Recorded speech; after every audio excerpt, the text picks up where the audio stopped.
sea, los presupuestos son nuestra prioridad. Tenemos la esperanza de poder aprobarlo. Son 559 millones de euros más.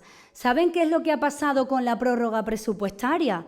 Porque es que las decisiones que se toman ahí desde esos sillones tan cómodos inciden en la vida de la gente. La prórroga presupuestaria ha hecho que perdamos muchos millones en Extremadura, ha hecho que no se puedan incorporar al presupuesto muchos millones, eso ha pasado.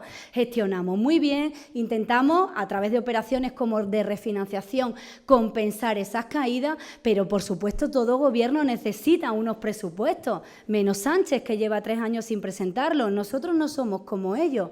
Es la herramienta que necesitamos para meter 559 millones de euros en Extremadura.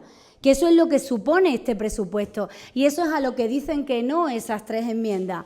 No vamos a admitir un bloqueo. ¿Qué es lo siguiente que vamos a hacer? Escuchar al pueblo extremeño, que son los que nos han traído aquí.